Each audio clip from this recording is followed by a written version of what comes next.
کسی پہ اعتماد نہ کیا کریں. ہمارے حضرت فرمایا کرتے تھے جب رات کو سوتے ہیں نا تو اپنا بٹوا اپنی جیب میں رکھیں یا لاکر میں. اعتکاف میں بھی ہیں آپ, تبلیغ میں بھی ہیں. لوگ اعتماد کرتے ہیں یار یہ ساتھی تو اعتکاف والے ماشاء اللہ پوری رات شب قدر میں عبادت کی اس نے, یہ کہاں میرے پرس سے پیسے نکالے گا یار, رکھے رہنے دو.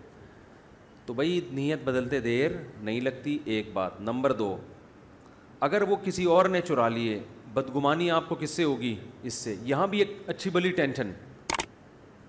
تو لاکر بنوائیں, ہر گھر میں لاکر ہونا چاہیے. ہر چیز بینک میں نہیں رکھی جا سکتی, لاکر ہر گھر میں ہونا چاہیے. اور آپ کا پرسنل لاکر ہو جس کا پاسورڈ آپ کی بیوی کو بھی معلوم نہ ہو, سمجھتے ہو, کسی کو معلوم نہ ہو.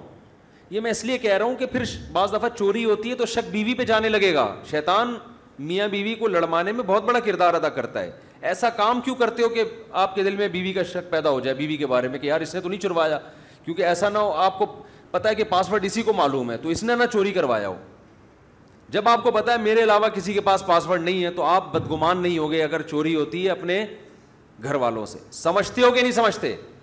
تو ایسا لاکر ہونا چاہیے. ہاں اس بات کا خطرہ ہوتا ہے کہ آپ کا انا للہ ہو گیا تو لاکر کا تو پاسورڈ کسی کو معلوم نہیں ہے, اور اس میں کیا پیسے رکھے ہوئے ہیں کس کے ہیں یہ بھی کسی کو معلوم نہیں. اس کے لیے الگ سے ایک وصیت نامہ لکھ کے رکھو, گوگل ڈرائیو پہ یا وہ جو ہے آئی کلاؤڈ پہ ڈال دو اس کو, اور وہ گھر کے باہر کے کسی قابل اعتماد آدمی کو اس کا پاسورڈ بتا دو. گھر کے باہر اس لیے کہ اس کا گھر میں آنا جانا نہیں ہے, چوری کا ایسا نہ ہو گھر کے ہی بندے کو بتا دیا تو وہ پتہ چلا پھر وہی مسئلہ ہو جائے گا. تو گھر کے باہر کسی بندے کو بتا دو کہ یار میرا اگر انا للہ ہو گیا تو یہ میرا لاکر ہے, یہ پاسورڈ ہے, اور وہ قابل اعتماد ہونا چاہیے, اور اس میں بھی 2 آدمی ہو, ایک نہ ہو. ایک کے بارے میں پھر بدگمانی ہو سکتی ہے یار ہمارے ابا نے اس کو جانشین بنایا تھا پتہ نہیں یہی نہ کھا گیا ہو.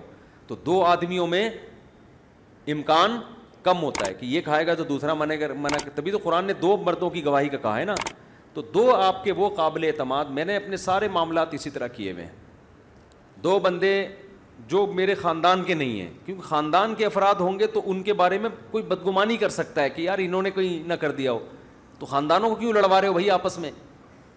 تو 2 آدمی جو گھر کے خاندان کے یعنی قریبی نہیں ہیں, قریبی مطلب بہن بھائی یا اپنے اولادوں میں سے نہیں ہیں, بے شک خاندان کے لیکن بہت ایسے نہ ہو کہ گھر آنا جانا نہ ہو ان کا, تو ان کو آپ اپنا جانشین بنا کے رکھیں. 2 بندوں کو جن پر 100% اعتماد ہو آپ کو کہ یہ کرپٹ نہیں ہے. کچھ لوگ ایسے ہوتے ہیں جن کے پاس اندھا اعتماد کر سکتے ہو آپ, تو ان کو آپ نے پاسورڈ بتا دیا لاکر کا, گوگل ڈرائیو کا.